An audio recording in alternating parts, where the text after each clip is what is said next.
শ্রাবণ মাস চলতেছে, অর্থাৎ আর কিছুদিন গেলেই আমাদের কাঙ্ক্ষিত যে মাসটার জন্য আমরা মুমিন বান্দারা সবসময় অপেক্ষা করি, সেই মাহে রমজান মাস আমাদের মাঝে দেখা দেবে, ঠিক কিনা?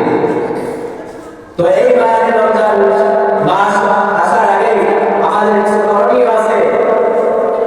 দীর্ঘ 11 মাস আমরা যে যা কিছু করছি না কেন, যত অন্যায় অবিচার কাজ করছি না কেন, এই মাসে আমরা আস্তে আস্তে আল্লাহ তাআলার কাছে কাজ ধীরে তওবা করব।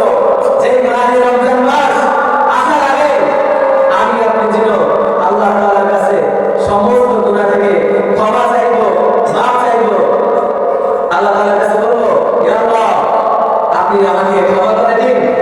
আমার আপনার এই মাহে রমজান মাসটাই কিন্তু আমার এখন জীবনের শেষ রমজান মাস হইতে পারে। আমি আপনি যে এই মাহে রমজান মাসে রোজা থাকবো, এর কিন্তু কোনো গ্যারান্টি নাই, আছে? কোনো গ্যারান্টি নাই। এই যে মাহে রমজান মাস আসতেছে, আমি আপনি যে রোজা থাকবো, এর কিন্তু কোনো গ্যারান্টি নাই। এই মাহে রমজান মাস আসার আগ থেকে আমাকে আপনাকে প্রস্তুতি গ্রহণ করতে হবে। কি করতে হবে? এই মাহে রমজান মাস আসার আগে আমাকে আপনাকে প্রস্তুতি গ্রহণ করতে হবে। বেশি বেশি রোজা রাখতে হবে, নফল নামাজ বেশি বেশি পড়তে হবে। তাহলে কি হবে? আমি আপনি রমজান মাসে তারাবি পড়তে যে আমার আপনার কষ্ট হবে না, রোজা থাকতে গিয়ে কষ্ট হবে না। কারণ ওই যে শ্রাবণ মাসটা আমি আপনি রোজা রাখছিলাম, যার ফলে আমার আপনার কিন্তু রমজান মাসে কষ্ট হবে না। তাহলে তার কাছে সবসময় আমার আপনার হায়াত দিতে চাবো, আল্লাহুম্মা বারিক ফি ওয়া সাবাত ওয়া বারিকনা রমজান। এই তো আল্লাহ তাআলার কাছে বেশি বেশি করে করতে থাকবো যে আল্লাহ, আপনি আমার হায়াতের মধ্যে বরকত দান করুন, আপনি আমার হায়াত দীর্ঘজীবী করেন, আমাকে রমজানের রহমত, বরকত, মাগফিরাত, নাজাত করে দিন। এইভাবে আল্লাহ তাআলার কাছে দোয়া করব।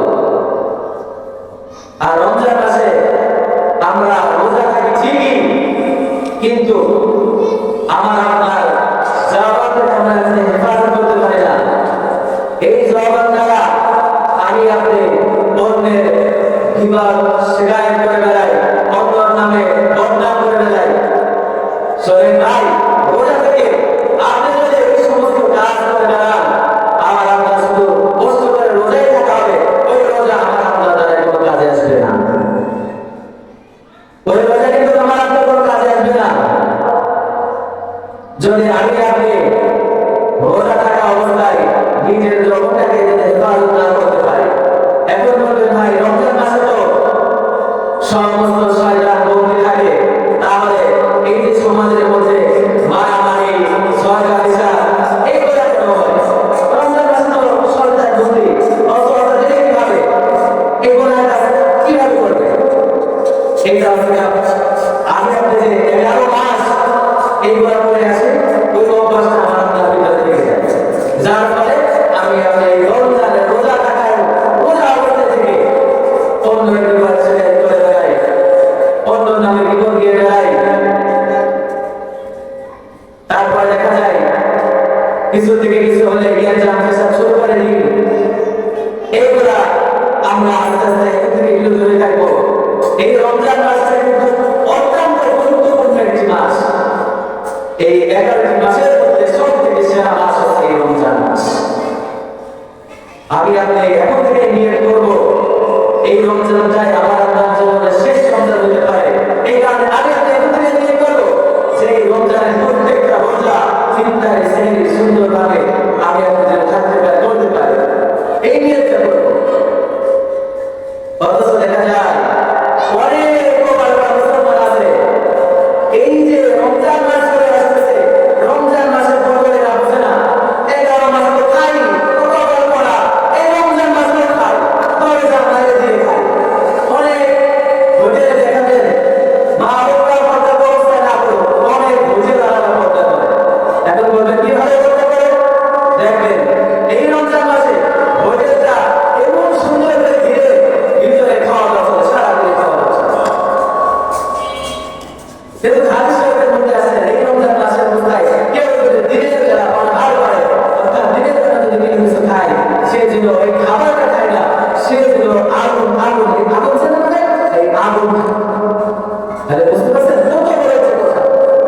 এর বড় আমরা কিছু কথা বুঝতে চাই না। অথচ দেখেন রিক্সা চালায়, কেউ খামার কাজ করে, তারপরও রোজা ছাড়ে না। এরকম বাধা আছে না নাই? অবশ্যই আছে। তাই সে পারলে আপনি কেন পারবেন না এই মাহে রমজানে রোজা রাখতে?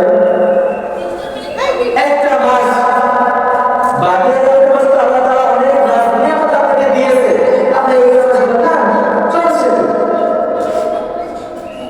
আবার কিছু কিছু সময় দেখা যায় মা বোনেরা মনে করে যে এই রমজান মাসটা মনে হয় খাওয়ার জন্যই আসছে। পুরুষের রমজান মাসটা কাটে ভালো জানেন?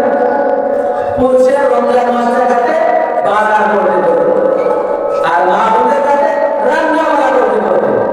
ইবাদত করতেছে, এই ইবাদত করার সময়টাই পায় না আমাদের। অনেক সময় দেখা যায় যে ইবাদত করার সময় পায় না। সেই সকালে ফজরের পর থেকে রান্না শুরু করে, সারাদিন রান্না করতেই থাকে, তার ইবাদত করার কোনো সময় নেই। এই রমজান মাসটা সমস্ত কাজ থেকে আস্তে আস্তে কাজগুলো কমিয়ে দেওয়া, রমজান মাসে বেশি বেশি ইবাদত বন্দী করা। রমজান মাসে বেশি বেশি যদি আমি আপনি যদি ইবাদত বন্দী করে আল্লাহ তাআলার কাছ থেকে আমি আপনি যদি আমার আপনার গুনাহগুলো যদি মাফ না করে নিয়ে যাই, আমার আপনার মতো বড় টাকা এই আসমানের নিচে জমির উপরে আর কেউ হতে পারে? আর কেউ হতে পারে না। এই কারণে ভাই এই রমজান মাস আসার আগে আমাকে আপনাকে সংশোধন হতে হবে। এই রমজান মাসে আমি আপনি কি করবো? আমার আপনার জীবনের মধ্যে একটা শিকড় তৈরি করে দেবো। এত সময় সকাল থেকে এই পর্যন্ত আমি তো ঘুমাবো, ঘুম থেকে উঠে এই কোরআন তেলাওয়াত করবো। এমনি এমনি তো মাসে ভাইরা তেমন সুযোগ পাই না, কিন্তু রমজান মাসে কিন্তু অনেক শিক্ষা প্রতিষ্ঠান শুরু থাকে, অনেক কাজ কাম থাকে। আমি আপনার চেষ্টা করবো রমজান মাসে বেশি বেশি কোরআন তেলাওয়াত করা। রমজান মাসে কিন্তু সবকিছু সব বেশি, শ্রদ্ধা করলে সব বেশি, রোজা রাখলে রোজা বেশি, রোজা করলে কোরআন তেলাওয়াত করলে সব বেশি। আমরা জানি সবই, কিন্তু আমাদের জানার কথা, আমাদের মানার কথা। এই যে রমজান মাস আসতেছে, আমরা সবাই চাই আমাদের রোজা রাখতে হবে, নামাজ পড়তে হবে, বেশি বেশি করে ইবাদত করতে হবে। এটা জানা সত্ত্বেও অনেক মুসলমান দেখা যায় অনেক মুসলমান বলে থাকে না। তাই এই মাহে রমজান মাস তো প্রতি মাসেই থাকে না, মাত্র একটা মাস। এই মাসের অনেক গুরুত্বপূর্ণ মাস, অনেক মর্যাদাপূর্ণ একটি মাস। এই মাসে যে এত নিয়ামত আছে, এই মাসের ভাষা প্রকাশ করে। এই মাহে রমজান মাসে আসার আগে আমি আপনি কি করবো? আপনার যে জাকাত দিবেন, ফিতরা, এই রমজান মাসে আসার আগে আমি আপনি চেষ্টা করবো এই জাকাতগুলো দিয়ে দেবো, ফিতরাগুলো দিয়ে দেবো। এতে কি হবে? এতে ওই যে একটা রোজাদার ব্যক্তি, ওই অসহায় ব্যক্তি, তারা যে রোজা থাকবে সেই সময় সে সবসময় টেনশন করে যে মাহে রমজান মাস চলে আসতেছে, কিভাবে পরিবার পরিজন নিয়ে রোজা রাখবো, কিভাবে ইফতারি করবো, কিভাবে সেহরি করবো। এই চিন্তা সে করতে করতে করতে ইবাদত বন্দী করার সময় পায় না। যদি আপনি যদি এই যে ফিতরা, যে জাকাতগুলো যেগুলো আছে, ফিতরাগুলো যেগুলো আছে, এগুলো যদি রমজান শুরু হওয়ার আগে যদি তাকে দিয়ে দেন, যারা যারা ফিতরা তাকে দিয়ে দেন, গরিব ব্যক্তি সবাইকে ফিতরাগুলো দিয়ে দেবেন, এতে কি হবে?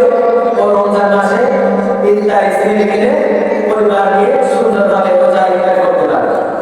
আবার দেখা যায় অনেক মুসলমান দেখা যায় কি করে? ওই নামাজ যায় সেই সময় গায়ে ফিতরাগুলো দেয়, সেই সময় টাকা দিয়ে কি করে? রমজান মাসে থেকে রমজান মাসের আগে দিলে রমজান সুন্দরভাবে পরিবার পরিজন। এই বিষয়ে আমরা লক্ষ্য করব। আমি আপনি লক্ষ্য করবো রমজান মাসে এই যে গাদা গাদা ইফতারি নিয়ে আমি আপনি বসে থাকি, অথচ আমার পাশের বাড়ি ওরা একদম অসহায়, ওদের ইফতারি কাটে এক গিলাস পানি আর একটা খেজুর দিয়ে। এগুলো আমি আপনি লক্ষ্য করবো। রোজাদার ব্যক্তিদেরকে ইফতারি করে কত পরিমাণ সওয়াব আছে, এক গিলাস পানি খাওয়ালে কত পরিমাণ সওয়াব আছে, তাই এটা বলে বোঝানো সম্ভব না। রোজাদার ব্যক্তির মুখের দুর্গন্ধ আল্লাহ তাআলার কাছে মিষ্টি আমের আদরের চাইতে সুগন্ধ, বলেন না সুবহানাল্লাহ। রোজাদার ব্যক্তির মান সম্মানে বাবু রাইহান, আল্লাহ তাআলা বলে যে ওই আমার রোজাদার ব্যক্তিরা, ওই আমার রোজাদার ব্যক্তিরা যারা কষ্ট করে সারাদিন না খেয়ে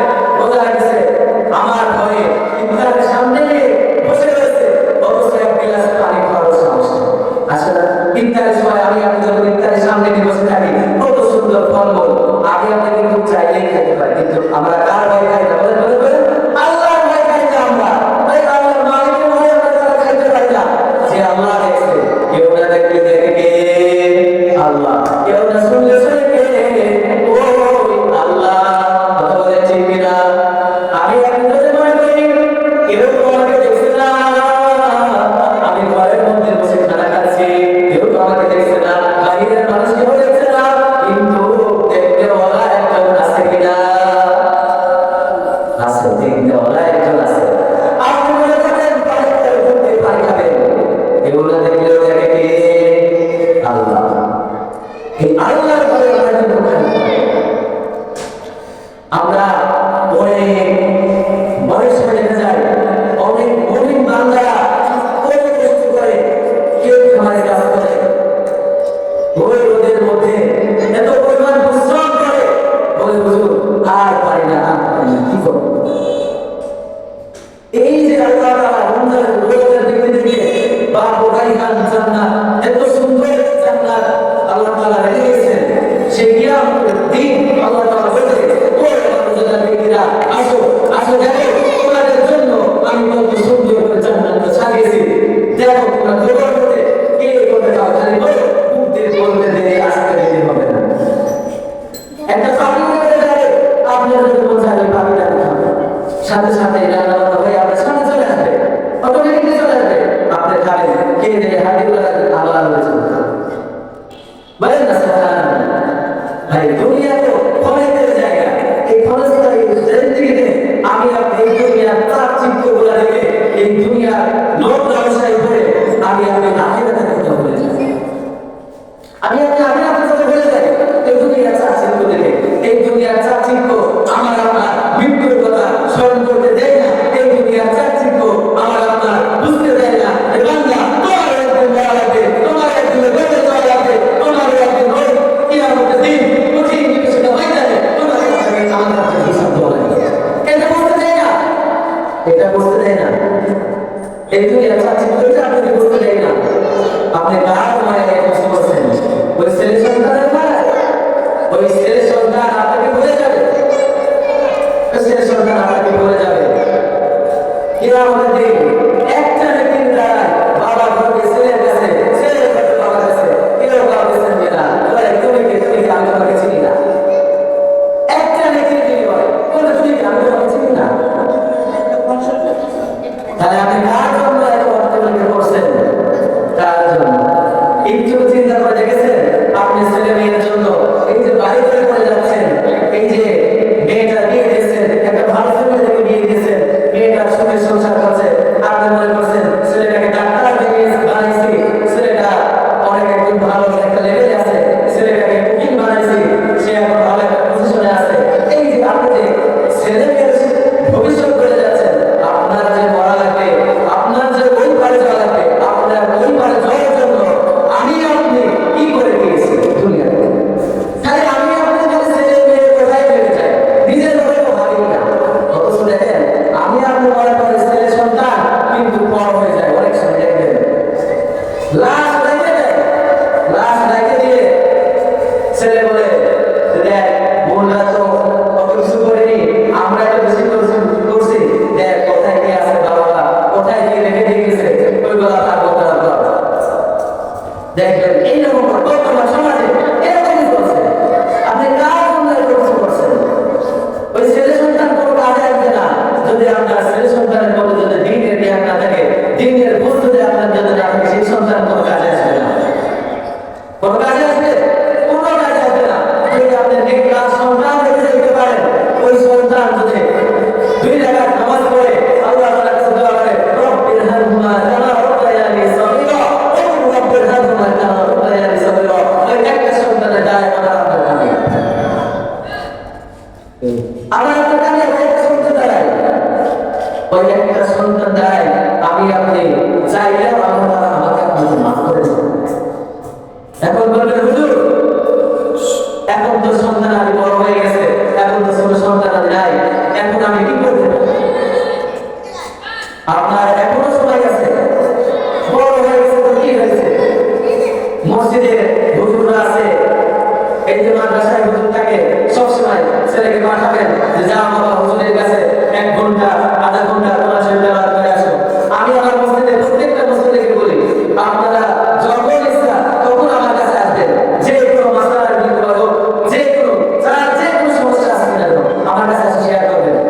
আমি যতই ব্যস্ত থাকি না কেন আমি আপনাদেরকে সময় দেওয়ার চেষ্টা করব। আমি বলি যে আমি আপনাকে সময় দেওয়ার চেষ্টা করবো ইনশাআল্লাহ।